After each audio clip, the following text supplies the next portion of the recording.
ज्ञान चैतन्य प्रसारम्। నమస్కారం మన ధర్మము కార్యక్రమానికి స్వాగతం. ఇవాటి మన ధర్మము కార్యక్రమంలో మన ధర్మ సందేహాలను నివృత్తి చేసేందుకు మనతో పాటు ఉన్నారు ప్రముఖ ఆధ్యాత్మికవేత్త బ్రహ్మశ్రీ బుర్రా భాస్కర శర్మ గారు. గురుగారు నమస్కారం. నమస్తే అమ్మా.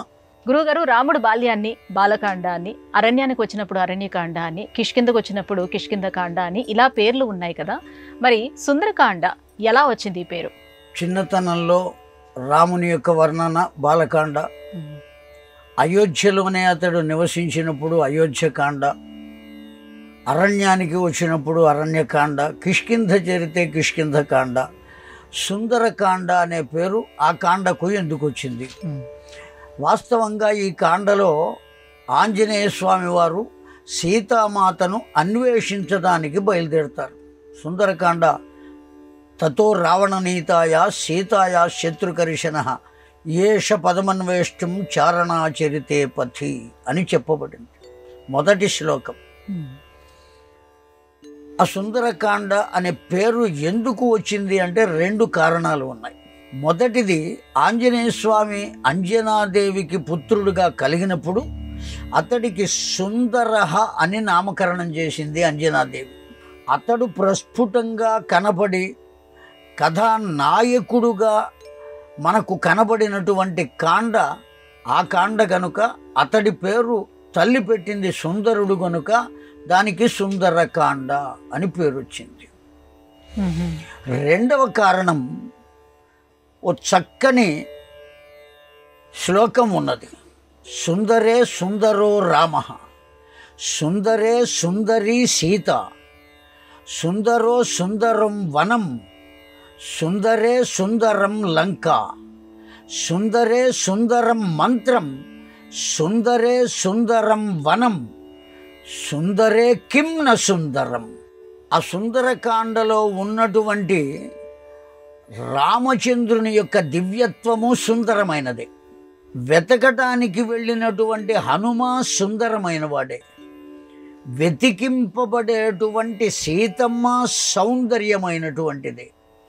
ఆవిడ కూర్చున్నటువంటి అశోకవనము సుందరమైనదే. ఈ సుందరకాండ కథ మొత్తము సుందరమైనదే.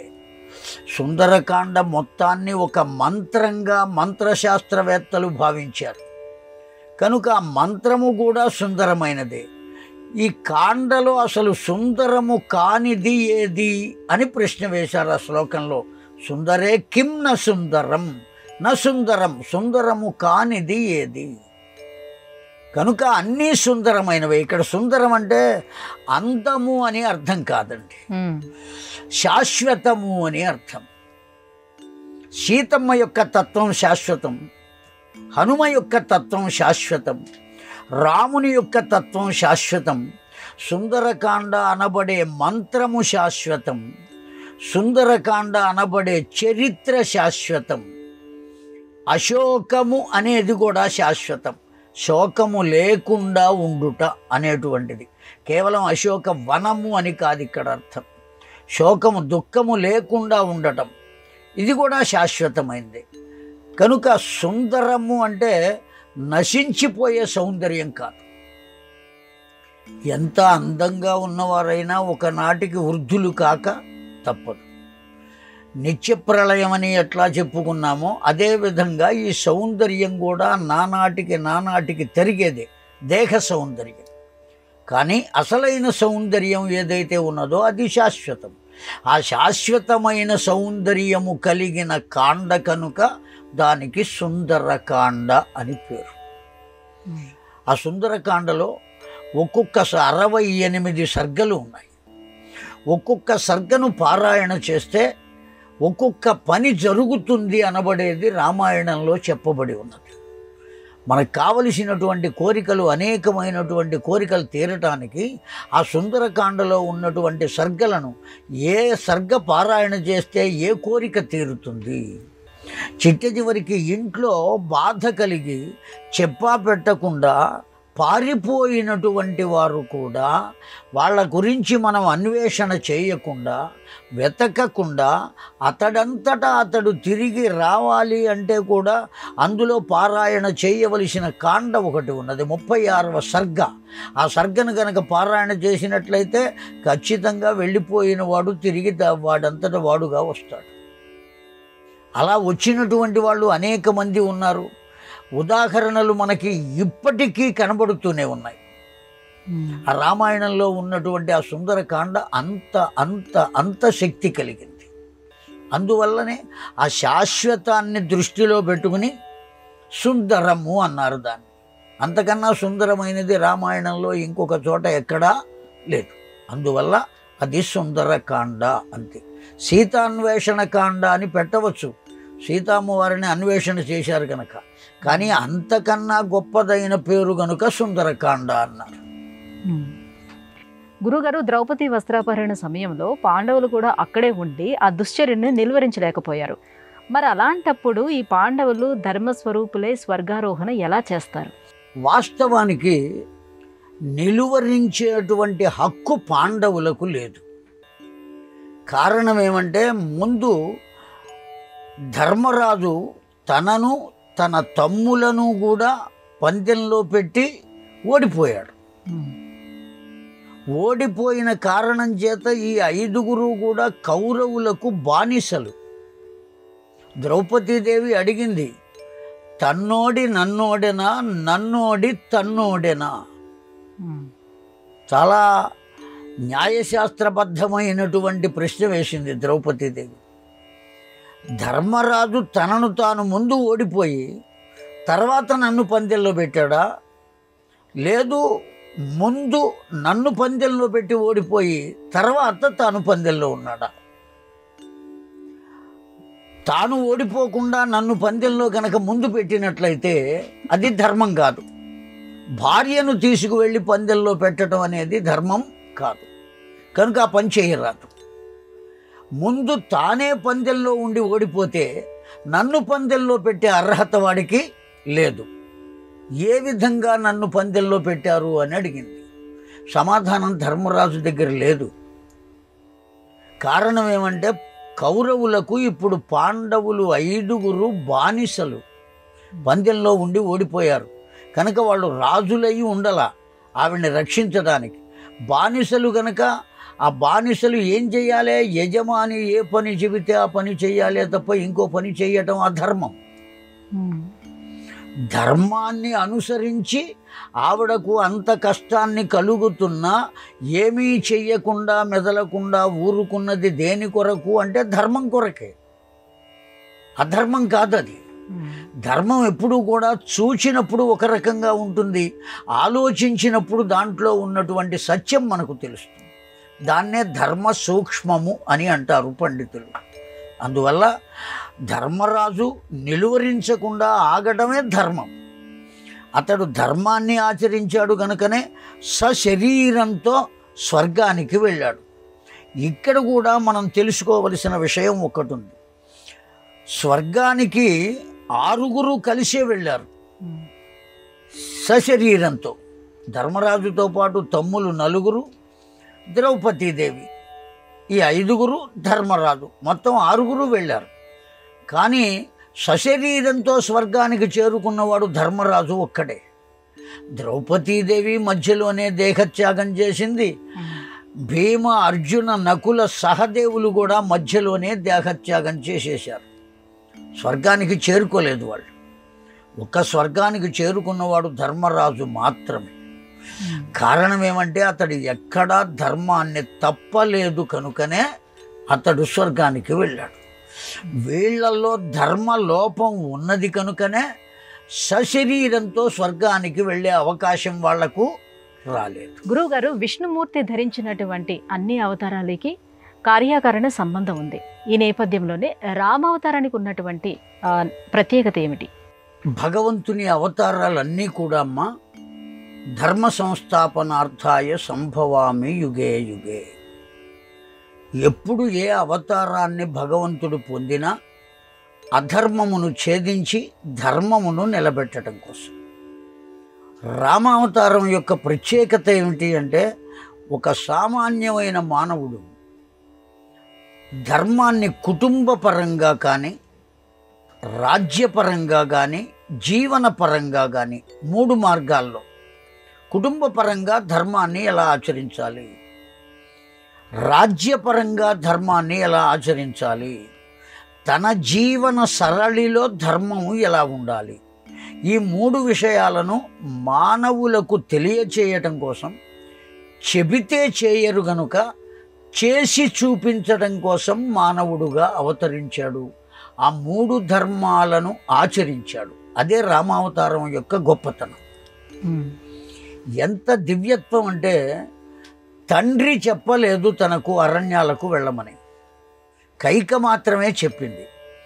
అయినప్పటికీ ఆ సవతి తల్లి అయినప్పటికీ ఆవిడ చెప్పిన మాట కూడా తన తండ్రి చెప్పిన మాటతో సమానమే అనే భావనతో నారచీరలు ధరించి అరణ్యాలకి వెళ్ళిపోయాడు అంటే ఎటువంటి ధర్మం తెలిసినటువంటి వాడు.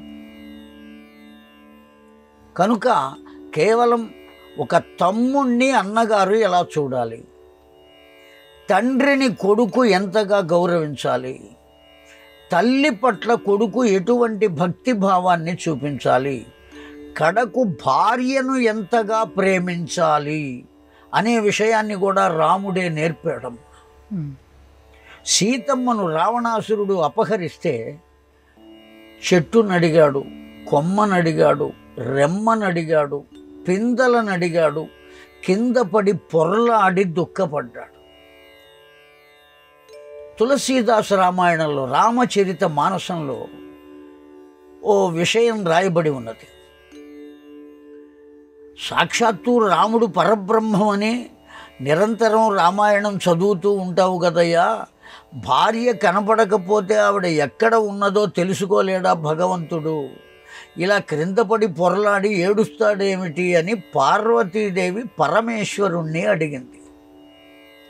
పరమేశ్వరుడు ఒక్కటే మాట చెప్పాడు, నాకు విశ్వసించటం తప్ప సందేహించటం తెలియదు.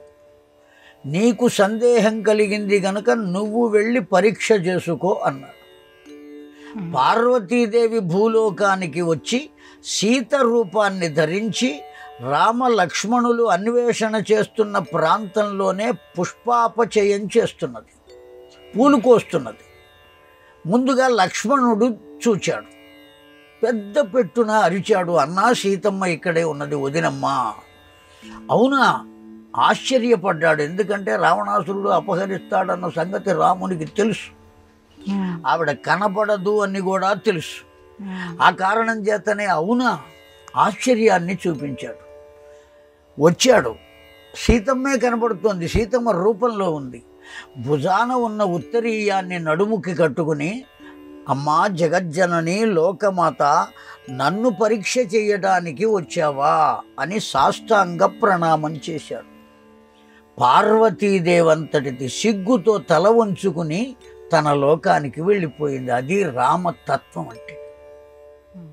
అంత గొప్పవాడు, మర్యాద పురుషోత్తముడు. అతడి ప్రత్యేకతను 3-4 నిమిషాల్లో చెప్పేది కాదు, 3-4 సంవత్సరాలలో చెప్పేది. అంత గొప్పవాడు రాముడు. గురువుగారు, బ్రహ్మాండాలు అంటే ఏమిటి? ఈ సృష్టిలో ఎన్ని బ్రహ్మాండాలు ఉన్నాయి? బ్రహ్మాండము అంటే మొత్తం అన్ని లోకములను కలిపి ఒక్కటిగా చేసి చూడడమే బ్రహ్మాండం. అండము అంటే గుండ్రముగా ఉన్న ఒకానొక వస్తువు. అండము, అండాకారము అంటే గుండ్రముగా ఉన్నది అని అర్థం. బ్రహ్మాండము అంటే అన్నిటికన్నా పెద్దదైనది అని. ఒక్కొక్క బ్రహ్మాండంలో 14 లోకాలు ఉంటాయి. అతల, వితల, సుతల, రసాతల, మహాతల, తలాతల, పాతాళ లోకాలు. భూలోక, భువర్లోక, సువర్లోక, మహర్లోక, జనోలోక, తపోలోక, సత్యలోకాలు. 14 లోకాలు ఒక బ్రహ్మాండంలో ఉంటాయి. ఇది బ్రహ్మాండమునకు నిర్వచనం. ఈ లోకాల్లో ఆయా లోకానికి సంబంధించినటువంటి జీవులందరూ ఉంటారు. ఈ బ్రహ్మాండానికి ఒక బ్రహ్మ, ఒక సృష్టికర్త, ఒక స్థితికర్త, ఒక లయకర్త ఉంటారు. ఎన్ని బ్రహ్మాండములు ఉన్నాయి అనేటువంటి ప్రశ్నకు సమాధానం మనకు దొరకదు. కారణం ఏమంటే లలితా సహస్రనామంలో ఓ నామం ఉన్నది, అనేక కోటి బ్రహ్మాండ జనని అని అమ్మవారిని ప్రార్థించాం. కనుక ఎన్ని బ్రహ్మాండములు ఉన్నాయ్యా అంటే అనేక కోట్ల బ్రహ్మాండములు ఉన్నాయి, ఒక్క బ్రహ్మాండం కాదు. చాలామంది 12 బ్రహ్మాండాలు ఉన్నాయని కొంతమంది, 14 బ్రహ్మాండాలు ఉన్నాయని కొంతమంది చెప్పుకుంటూ ఉంటారు. ఎలా 12 అని చెబుతున్నావయ్యా అంటే 12 ఆదిత్యులు ఉన్నారు కనుక ఒక్కొక్క బ్రహ్మాండానికి ఒక్కొక్క సూర్యుడు ఉంటాడు కనుక 12 మంది సూర్యులు కనుక 12 బ్రహ్మాండాలు ఉన్నాయి అని చెప్పామని. కానీ 12 లేవు. ఎన్ని ఉన్నాయి అంటే లెక్క పెట్టలేనన్ని బ్రహ్మాండములు ఉన్నాయి. ఈ బ్రహ్మాండములనన్నిటినీ నడిపేవాడెవడయ్యా అంటే ఆ ఉన్నటువంటి పరమాత్మ ఒక్కడే. అతడొక్కడే నడుపుతాడు ఈ బ్రహ్మాండాలన్నీ. ఎన్ని బ్రహ్మాండాలు ఉన్నాయి అనేటువంటిది లెక్క మనమేమీ కట్టలేము, తెలుసుకోలేము. అనేక కోటి బ్రహ్మాండ జనని ఇంతవరకు మనకు తెలుసు. ఎందుకంటే వశిన్యాది వాగ్దేవతలు చెప్పారు కనుక, సాక్షాత్తు అమ్మవారే ఆ విషయాన్ని చెప్పింది కనుక. బ్రహ్మాండం యొక్క స్వరూపం మాత్రం ఈ 14 లోకాలు కలిస్తే ఒక బ్రహ్మాండం. ఇటువంటి బ్రహ్మాండాలు కొన్ని కోట్ల బ్రహ్మాండాలు ఉన్నాయి. వీటినన్నిటినీ నిర్వహించేవాడు సాక్షాత్తు ఆ పరబ్రహ్మము ఒక్కటే. గురువుగారు, ధర్మం ఒకటేనా, ధర్మాలు వేరువేరా? ధర్మాన్ని ఎన్ని విధాలుగా దర్శించాలి? ధర్మం ఒక్కటి కాదమ్మా, అనేకములైన ధర్మాలు ఉన్నాయి. పురుష ధర్మం, స్త్రీ ధర్మం, కుటుంబ ధర్మం, యుగ ధర్మం, కాలధర్మం, వయోధర్మం, వ్యవస్థాధర్మం, క్రియాధర్మం, వచోధర్మం, దృశ్యధర్మం. ఇట్లా ధర్మము అనేక రకాలుగా విస్తరించి ఉన్నది. ఒక స్త్రీ ఏ విధంగా ప్రవర్తించాలి అని చెప్పబడటం అనేటువంటిది స్త్రీ ధర్మం. ఒక పురుషుడు ఎలా ప్రవర్తించాలి అనబడేటువంటిది పురుష ధర్మం. ఆశ్రమ ధర్మాలు అని ఉన్నాయి. బ్రహ్మచర్య ఆశ్రమం, గృహస్థాశ్రమం, వానప్రస్థాశ్రమం, సన్యాసాశ్రమం. ఈ ఆశ్రమ ధర్మాలు ఉన్నాయి. ఇవి కాకుండా వర్ణ ధర్మములు అని ఉన్నాయి. బ్రాహ్మణుడు ఆచరించవలసినటువంటి ధర్మములు, క్షత్రియుడు ఆచరించవలసిన ధర్మములు, వైశ్యుడు ఆచరించవలసిన ధర్మములు, శూద్రుడు ఆచరించవలసిన ధర్మములు. ఇవేవీ కాకుండా వివాహం చేసుకున్న తరువాత గృహస్థై సంతానాన్ని పొందిన తరువాత ఓ కుటుంబాన్ని నడిపేటువంటి వాడు ఏ విధంగా నడుచుకోవాడో గృహస్థ ధర్మం. ఆశ్రమ ధర్మాల్లో వచ్చింది కదా ఆ గృహస్థ ధర్మం. ఒక సన్యాసి ఏ విధంగా ప్రవర్తించాలి అనేటువంటిది ఒక ధర్మం. వానప్రస్థుడు ఎలా ఉండాలి అనేటువంటిది ఒక ధర్మం. కనుక ఇలా ధర్మం అనేక రకాలుగా విస్తరించి ఉన్నది. ఆ ధర్మములన్నీ ఆయా వ్యవస్థలోకి వెళ్ళినప్పుడు ఆ ధర్మములను తెలుసుకుని ఆచరించాలే తప్ప ఇవి మనం ఆచరించవచ్చునా, ఆచరించగలమా అనేటువంటి ఆలోచన మాత్రం ఉండరాదు. ఆచరించటమే పరమావధి. కలమా లేదా అనేటువంటి ఆలోచన ఉండరాదు అనేటువంటిది పెద్దల మాట. గురువుగారు, ధర్మరాజుని ధర్మనందనుడు అని, ధర్మస్వరూపుడు అని చెప్తూ ఉంటారు కదా. ఆ ధర్మరాజు యొక్క ధర్మం భారతంలో ఎక్కడ ప్రస్ఫుటంగా కనిపిస్తుంది? ఒక్క చోట తెలుస్తుందమ్మా. ధర్మరాజు పాండవులంతా ఏకచక్రపురంలో బ్రాహ్మణ వేషాలలో ఉన్నారు. ధర్మజ, భీమ, అర్జున, నకుల, సహదేవులు 5గురు బ్రాహ్మణ వేషాలలో ఊంచె వృత్తితో భిక్షాటన చేసి బ్రతుకుతున్నారు పాపం పాండవులు. ఆ సమయంలో ఒకానొక బ్రాహ్మణుడు తన దేవతార్చన ఉన్నటువంటి కరండమును అంటే పెట్టెను ఒక సంచిలో పెట్టుకుని ఓ సరస్సులో స్నానం చేయడానికి వచ్చాడు. స్నానం చేసి అక్కడ కూర్చుని దేవతార్చన చేసుకుందామని అతడి ఆలోచన. స్నానం చేసేటప్పుడు చేతిలో దేవతార్చన ఉంటే చేయటం కష్టం కనుక ఆ దేవతార్చనను ఓ చెట్టు కొమ్మకు తగిలించి సరస్సులో దిగాడు. ఇంతలో ఒక దుప్పి వచ్చి తన కొమ్ములకు ఆ సంచిని తగిలించుకుని వెళ్ళిపోయాడు. అటువైపుగా అర్జునుడు వచ్చాడు. ఆ బ్రాహ్మణోత్తముడు అర్జునుని ప్రార్థించాడు, దేవతార్చన చెయ్యకపోతే నేను భోజనం చేసే అవకాశం లేదయ్యా, ఆనాడు దేవతార్చన చెయ్యకపోతే భోజనం చెయ్యకూడదు అనేటువంటి ధర్మం విస్తరించి ఉన్నటువంటి కాలం అది, ద్వాపర యుగం కదా, అందుకని భోజనం చేసేవారు కాదు. ఇప్పుడు దేవుడు ఉన్నా లేకపోయినా మన భోజనం మనది. అయితే ఆ దేవతార్చన చెయ్యకపోతే నేను భోజనం చేయను, నువ్వు తెచ్చి ఇవ్వు ఆ దేవతార్చన ఎక్కడున్నదో. ఆ దుప్పి వెంటబడి దాన్ని సంహరించి ఆ దేవతార్చన తెచ్చిపెట్టు, లేకపోతే నా ప్రాణాలు పోతాయి, నా ప్రాణాలు పోతే బ్రహ్మహత్యా పాతకం నీకొస్తుంది అని అర్జునుడిని భయపెట్టాడు ఆ బ్రాహ్మణుడు. ఈ అర్జునుడు దానికోసం తిరిగి తిరిగి తిరిగి తిరిగి ఎక్కడా దుప్పి దొరకక ఆయాసపడి తిరిగి వచ్చాడు ఇక్కడికి. తిరిగి వచ్చి దాహపీడితుడై నీరు త్రాగుదామని ఆ చెరువులో చేయి పెట్టాడు. చేయి పెట్టేటప్పటికీ ఆగవయ్యా అని ఆకాశం నుంచి ఓ శబ్దం వినపడింది. నువ్వు త్రాగడానికి వీరలేదు, నేను అడిగిన ప్రశ్నలకు సమాధానం చెబితే ఆ నీరు త్రాగవచ్చు, లేకపోతే తాగద్దు. నీ ప్రశ్నలకు నేను సమాధానం తర్వాత చెబుతాను, ముందు ప్రాణాలు పోయేట్టున్నాయని తాగేశాడు. తాగిన కారణం చేత మరణించాడు అర్జునుడు. ఒడ్డుకొచ్చాడు, మరణించాడు. ఒక్క అర్జునుడే కాదు, అదే పద్ధతిలో భీముడు, నకులుడు, సహదేవుడు కూడా వచ్చారు. ఆ వచ్చిన వాళ్ళు ఎంత చెప్పినా వినకుండా నీళ్లు త్రాగారు, మరణించారు. ఇప్పుడు ధర్మరాజు వచ్చాడు వాళ్ళని వెతుక్కుంటూ. ఆ ధర్మరాజు వెతుక్కుంటూ వస్తే ఈ పరిస్థితిని చూసి అతడు కూడా మంచినీళ్లు త్రాగడానికి సిద్ధపడితే మళ్ళీ ఆకాశం నుంచి అదే ప్రశ్న వినపడింది. ఆ ప్రశ్న వేసింది ఎవరయ్యా అంటే యక్షుడు అనబడేటువంటి వాడు. ఆ భారతంలో యక్ష ప్రశ్నలు అనేటువంటి ఒక ఘట్టం ఉన్నది, అనేక రకాలైన ప్రశ్న. అందుకే అర్థం కాని ప్రశ్నలన్నీ వేస్తుంటే మన ఇళ్లల్లో వాళ్ళు అంటూ ఉంటారు, ఏమిరా ఈ యక్ష ప్రశ్నలు అని. అటువంటి ప్రశ్నలు అడిగితే ఓపికగా అన్నిటికీ సమాధానం చెప్పాడు ధర్మరాజు. ఇప్పుడు నీవు మంచినీళ్ళు త్రాగవయ్యా అన్నాడు ఆ యక్షుడు. త్రాగిన తర్వాత నేను అడిగిన వాటికి అన్నిటికీ నీవు సమాధానం చెప్పావు కనుక నీకేం కావాలో కోరుకో, ఈ ఉన్న నలుగురిలో ఎవరినో ఒకరిని కోరుకుంటే నేను వాళ్ళని బ్రతికిస్తాను అన్నాడు. ధర్మరాజు ఎవరిని అడిగాడో తెలుసునమ్మా, నకులుణ్ణి అడిగాడు. నకులుణ్ణి బ్రతికించమని అడిగాడు. వాస్తవంగా అర్జునుని బ్రతికించమని అడగవచ్చు, ఎందుకంటే మహావీరుడు, సవ్యసాచి, కిరీటి, భీభత్సుడు, ఎన్ని బిరుదులు కలిగినవాడు. లేదా భీమసేనుని బ్రతికించమని అడగవచ్చు, మహాబలశాలి. వాళ్ళని అడగకుండా నకులుణ్ణే ఎందుకు అడిగావు అని యక్షుడు మళ్ళీ ప్రశ్న వేశాడు. దానికి సమాధానం ఏం చెప్పాడంటే, నా తండ్రికి 2 భార్యలు ఉన్నారయ్యా. పెద్ద భార్య మా తల్లి కుంతీదేవి, రెండవ భార్య మద్రదేశమునకు చెందినటువంటి కాంత మాద్రి ఆమె పేరు. మా అమ్మకు 3 సంతానము, మా పినతల్లికి 2 సంతానం.